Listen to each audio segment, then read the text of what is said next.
She closed my office door behind her, started walking slowly toward me. Her lips looked warm. Her eyes looked cool.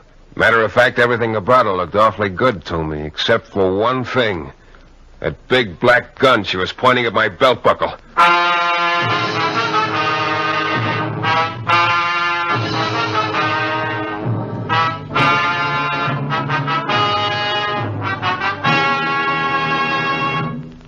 The New Adventures of Michael Shayne, Private Detective. Michael Shayne, reckless, red-headed Irishman, is back again in his old haunts in New Orleans.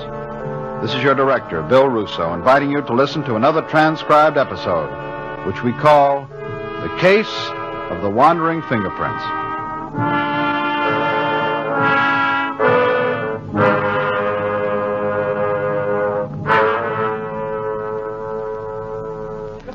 Yeah, what'll it be, Bud? Huh?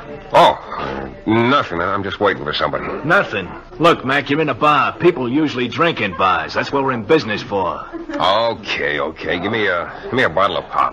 Oh, what? A bottle of pop. That's what I thought you said. Look, Junior, do you mind? No. Thanks. Mike Shayne? Yeah. I'm Ziegler. Bring your drink over to the table here. Okay.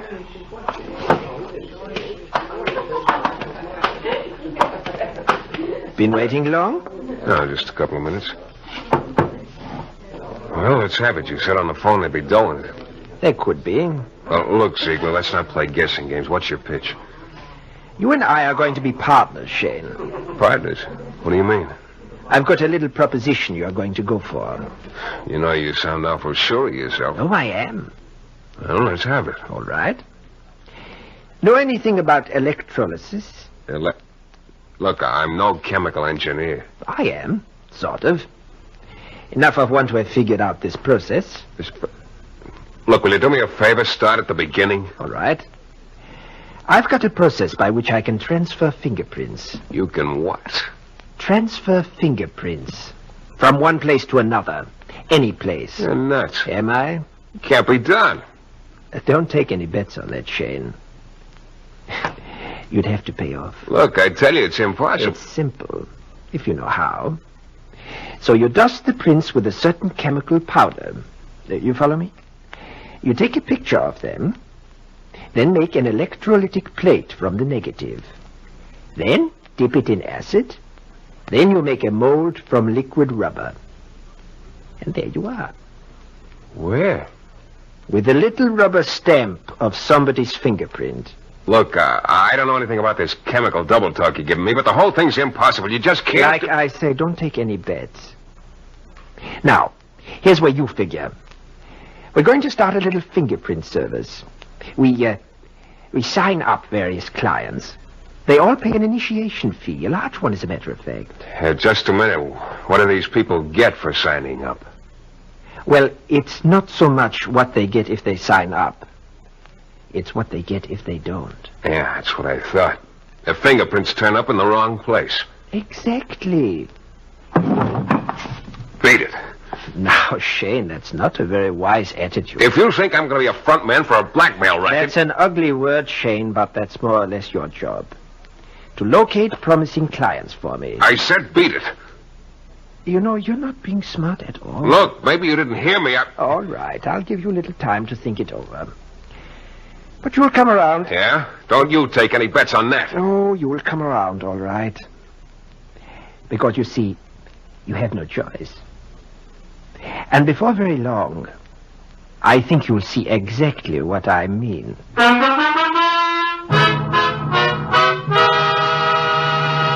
In a moment, we'll return to Mike Shayne and the case of the wandering fingerprint. Well, you run into all kinds, I guess. But that day, I'd hit the jackpot when a character named Ziegler told me to meet him in a bar and offered me the charming job of being a front man in a friendly little blackmail setup. I still didn't believe he could transfer fingerprints like he said, but he sure seemed convinced of it. I turned down his deal in a hurry. He implied I was making a large-sized mistake. Then, as I sat at the table watching him leave, I saw him stop at another table near the door. There was a cool-looking brunette sitting there alone. Ziegler said something to her and jerked his head in my direction. The brunette favored me with a long, cold frown. Then Ziegler left, but the brunette kept dissecting me with her eyes. I got the hunch that she was in the deal some way with Ziegler. Finally, even though the expression on her face was pushing me back, there was just too much there for me to stay away from. So I picked up my glass and went over to her table. Hello? The answer is no. What did I ask? What else would you call it? Look, maybe we'd better run through this again from the beginning. Why? Well, maybe we'll come out with a different answer. One that makes a little more sense. The answer will still be no, and that makes plenty of sense to me anyway. Good night, Mr. Shayne. Well, I sat there with my mouth open while she walked out the door. And I was one puzzled guy. What that little conversation was all about was way beyond me. Either I'd missed a few key words here and there, or else the girl was passing up a great career as a mind reader. The bartender came over to the table about then and started picking up the glasses, so I left. It was still early, and I suddenly felt like doing a little of the town. So I called a redhead I know and asked her if she was busy. She wasn't, so we took in the town. The next morning, feeling chipper as a school kid on Saturday, I tripped down to my office, opened the door, picked up the mail on the floor, and started for my desk. Then I stopped. The chair behind my desk was rocking slowly back and forth, and it was occupied. Hello, Shayne. Well, Inspector Lefevre. Inspecting again? Sit down. Yeah, thanks. You decided to move your headquarters here, or is this a social call? Wrong twice. Well, it's early yet. I'll sharpen up. Now, let's see. What could it be this time? Murder? Maybe robbery? Robbery. Arson? Huh? Robbery. Look, I was kidding. I wasn't. No, wait a minute, Lefevre. What goes? You know an old family named Chartier, Shayne? I live in the quarter. Chartier? No, why? Sure. I said no. Haven't paid any social calls on him lately? Say, last night? Look, I told you I don't know him. Why would I be paying him a call? Just trying to give you a break, Shayne, but you won't even go halfway. What are you talking about, Lefevre? I'll tell you. Last night, the Chartier home was broken into. Bunch of jewelry was stolen. What's that got to do with me? I don't know yet. Maybe plenty. We found your fingerprints there. My Oh, no. Oh, yes. Oh, Inspector, there must be some mistake. My fingerprints couldn't have been there. Shayne, fingerprints are sort of a hobby with us. There wasn't a mistake. They're your prints. How come? I don't know how come. Oh, no, it couldn't be. You're pretty hard to convince. Well, that's not what I meant. I meant... skip it. It'd sound like it was right out of a book. What would? Look, Lefevre, I didn't rob the Chartier home. Give me credit for more brains than that. I had given you credit, Shayne. That's what puzzles me. Hey, any idea what time the robbery took place? Between 12 and 1? Yeah, you know, I'm awfully happy to hear that. Mm-hmm. Alibi? Yeah, I had a date with a redhead. Yeah. You happen to remember her name? Of course, she's a friend of mine. Patty Baddercookin. Patty Baddercookin. Now, Shayne. Look, could I make up a name like that? You could. We'll check it. Yeah, I know you will, Inspector. And, keep in touch, huh? Yeah, I know. Don't leave town. Mm-hmm. One more thing. What is it? How about a little shot of oil for your chair? Well, as usual, the inspector left me with a lot of questions and no answers. Not even an answer about the squeaky chair. I sat there for quite a while trying to figure out another logical explanation. And I finally gave up. Because as far as I could see, there was only one answer. Ziegler was able to transfer fingerprints. And he'd taken this very quaint way of proving it to me. I spent a little while in a half-hearted search for a can of oil and gave up. I guess I must have been staring unhappily out the window for maybe 15 minutes when I heard a slight noise behind me. I turned around and looked up. There, standing beside my desk, was my friend Ziegler. Hello, Shayne. You again. Me again. You had a visitor a little while ago, didn't you? Inspector Lefevre. So? What did he want, Shayne? He just heard a new joke and had to run right down here and tell me. I think he wanted to tell you about that robbery at the Chartier place. And about your fingerprints being there. Okay. I don't know how you did it, It's but... very simple. I told you. My process. Yeah, your process. Look, you may not realize it, but I was just lucky enough to have an alibi for last night. If I hadn't... Oh, but I do realize it. I know you had an alibi. And that's just the way I wanted it. You what? Certainly. I didn't want you to get into trouble. This time. Look, I don't get it. But I don't want to get it. This little game you're playing, it's not going to work. I told you once, I'm not going to be front man for your blackmail pitch, and I still mean it. You know, you are hard to convince.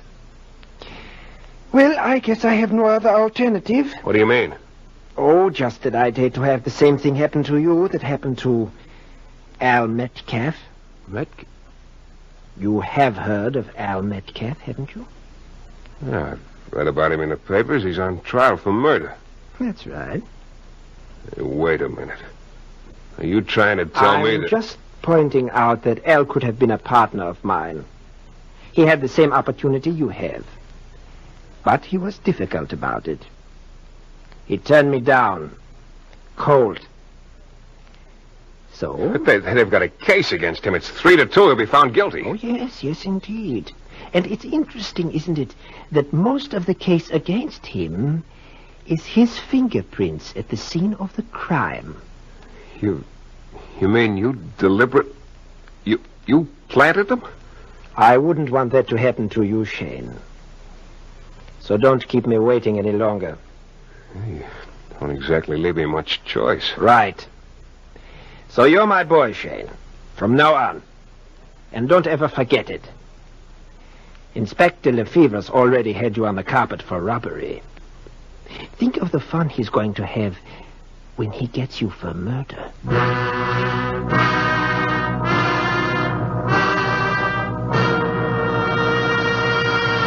In a moment, we'll return to Mike Shayne and the case of the wandering fingerprints.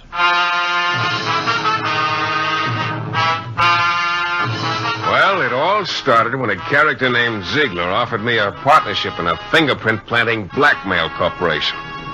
I declined without thanks.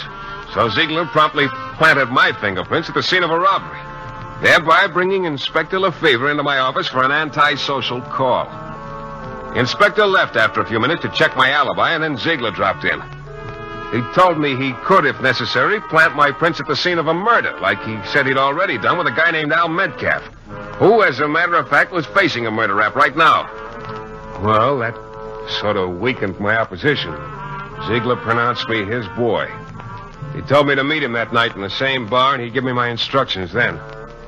After he left, I grabbed the phone and called Inspector Lefevre. Homicide, Lefevre. Shayne, Inspector. Yeah. There is a Patty Batterkirk in Now, wait a minute. And you were with her last night. So you're in the clear in that robbery, I guess. Thanks. I don't get it at all. Say, incidentally, what's Patty so mad at you about? That's not what I called you about, Lefevre. Look, you're holding a guy named Al Metcalf on a murder rap. You've been reading back issues. Metcalf's been our guest for weeks. Well, it's a bum rap, Inspector. Metcalf's innocent. Really, Shayne? I tell you, he's innocent. Shayne, I'll make you a little proposition. Yeah. You run your business, we'll do likewise. Look, I'm trying to tell you Metcalf's fingerprints were planted at the scene of the murder. Yeah. Oh, I know it sounds phony, but it's the truth. There's a guy named Ziegler who can transfer fingerprints. He transferred mine to the scene of that robbery, and he framed Metcalf for this murder the same way. Shayne, you're missing a real good bet. The pulp magazines are just crying for guys who can come up with stuff like that. Okay, but I'm telling you, Lefevre, Metcalf's innocent. And what's more, I'm going to prove it to you.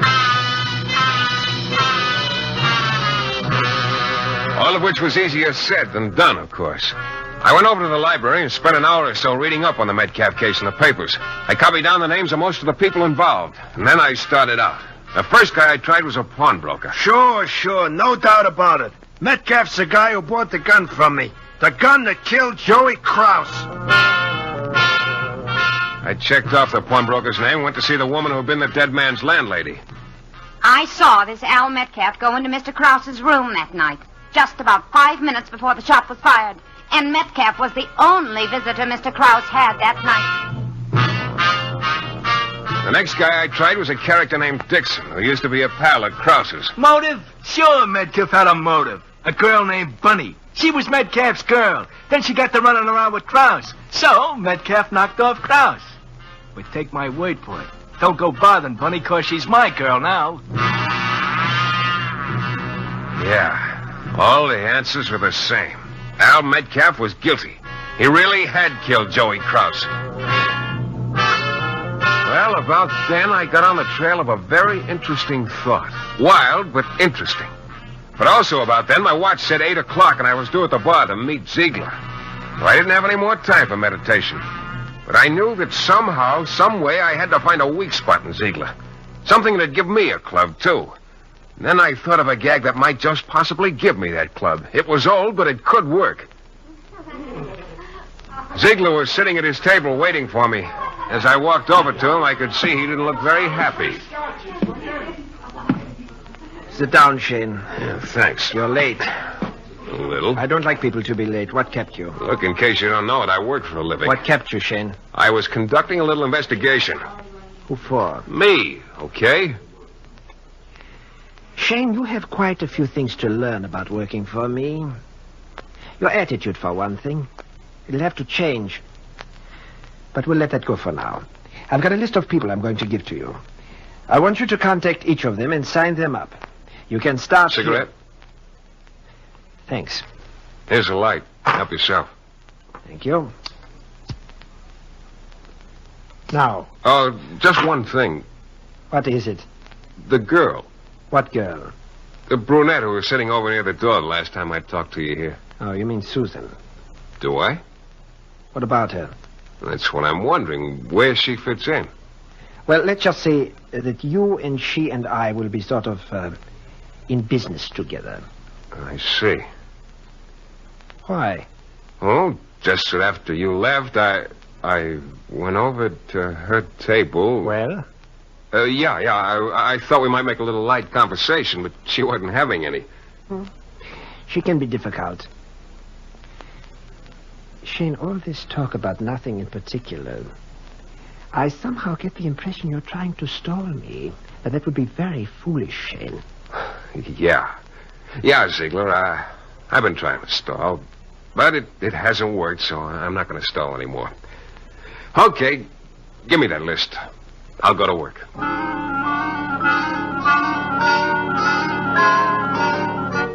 He grinned, gave me the list, and left.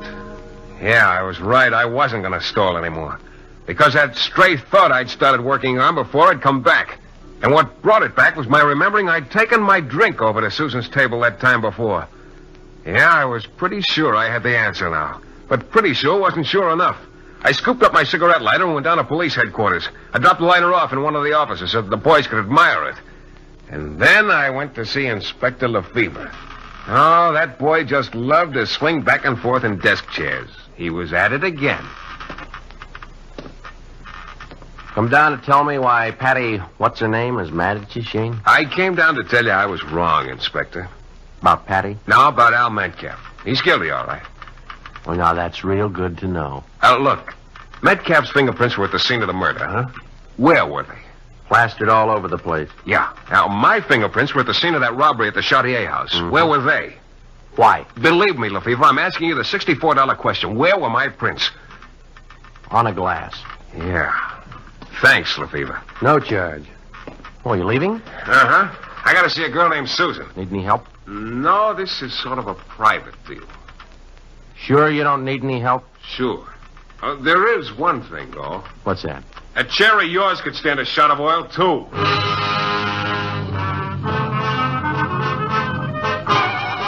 I walked out before he could think of an answer, but I had to hurry. I picked up my lighter and a few interesting facts with it and went back to my office. I sat there for a few minutes trying to figure out how I was going to find Susan. But I needn't have bothered, because just about then my office door opened. In came Susan. She closed the door behind her and started walking slowly toward me. Her lips looked warm and her eyes looked cool. Matter of fact, everything about her looked awfully good to me, except for one thing, that big black gun she was pointing at my belt buckle. Well, You just won't take no for an answer, will you, Shayne? let's not start that double talk again. I tried to tell you before it was no deal. Look, do you have to keep pointing that gun at me? And What's no deal? The setup with Ziegler. Oh, I think I get it now. You don't like the idea of anyone else working with you and Ziegler, is that it? Well, look, Susan, I don't like the idea... You've got a great sense of humor, haven't Humor? you? I don't think it's very funny. Neither do I.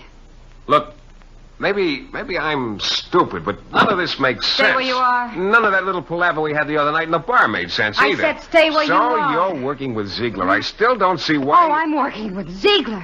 That's a laugh. You're the one who hates... Hey, get back! Too late, sweetheart. You... Let go of me! That's better. That was too big a gun for a lady to be carrying around anyway. Or aren't you, lady? Oh, Hey, no, not that. Now, look, stop it, will you? All right. That's better. Now, let's get this thing straightened out. You're not working with Ziegler? Well, of course not. He threatened to plant my fingerprints and implicate me in a murder. Well, I'll be... I... You too? Oh, sucker. Meet a sucker. You see, I could have been implicated, too. It was all innocent enough, but I could have been made to look bad. Yeah, we're both in the same boat. Matter of fact, it's sort of nice in here. You can let go of me now. But I still don't see how Ziegler could have gotten that glass with my prints. I thought you took it. Hey, wait a minute. You can let That go. bartender. The one who was so anxious for me to buy a drink. He came over to our table and picked up the glasses right after you left. He gave it to Ziegler. He's our boy. Oh, Shayne. Oh, yeah. Yeah, I seem to have a hold of you. Maybe... Maybe we better wind up this Ziegler business, huh? Yeah.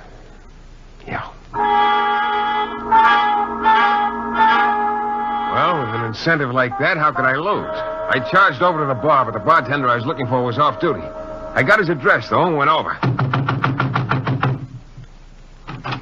Yeah, what's all... Oh, it's you. Yeah, it's me. You go on, beat it, and I'm coming in. Hey, cut it out. What make you... Jim? Ziegler. Close the door, Jim. Okay. And Shayne, back up against that wall over there. Well, looks like I hit the jackpot, Ziegler. Yes. And it's such a pity, too. Because this machine isn't going to pay off with anything except a slug.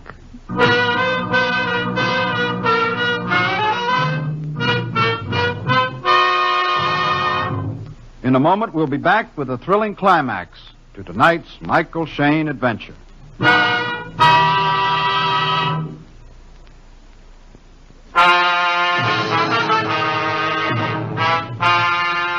Well, there I was.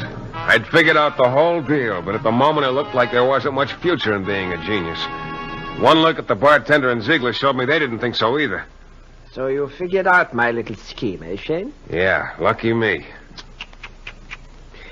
You know, I thought the mention of the Metcalf case was going to keep you in line. Now, you pulled that one out of the headlines and tried to make me think you had something to do with it. It seemed to work for a while, anyway. Yeah, until I found out Metcalf really was guilty. We're wasting time, Ziegler. The rest wasn't too tough. I have to admit it was a pretty slick little scheme. I thought so. Planting that glass with my prints, and then making me think you'd transferred the prints from one place to another. Ziegler. Oh, incidentally, you were so interested in the general subject of fingerprints, you got me interested in them, too. Yours. Mine? Uh-huh. I got them off my cigarette lighter. Remember, you used it. Clever, clever. And the boys down at headquarters did a little checking for me. I found out a couple of cities are interested in you. Topeka, for one. A bunco charge there, I think. You're always a man for a fast deal, huh? You're very thorough, Shayne. I admire it. But... all right, Jim. Yeah. The bartender picked up an empty bottle. Then he held it by the neck, swung it onto the side of the table, and broke it. That left him with a jagged stub in his hand. He started toward me with it. I don't like broken glass, but there wasn't much I could do. I raised my arm in front of my face. Take care of him, thanks. Well, Shayne? Well, Inspector Lefevre, how'd you know? When the boys reported to me that you'd brought in some fingerprints belonging to this guy Ziegler, I thought maybe we better find out what was cooking. So we tailed you right into the oven. Inspector, Would you believe it if I told you I was awfully glad to see you? Yeah. Shayne, Yeah? it's a good thing you didn't need any help. Huh? No comment. Well, that was just about that. Lefevre told me I was in line for some $500 from Topeka, the reward posted for Ziegler. So I was really on top, and I went busting back to my office to tell Susan to pick up where we left off. Susan. Huh. When I got there, she was gone. I waited, but she didn't come back. I'm still waiting. You know, somewhere along the line, that girl must have read the old fable about getting somebody else to pull hot chestnuts out of the fire for you. Not that I minded that so much, but at least she might have flipped a few shells my way. Oh, well. There's always Patty Baddock cooking, I guess.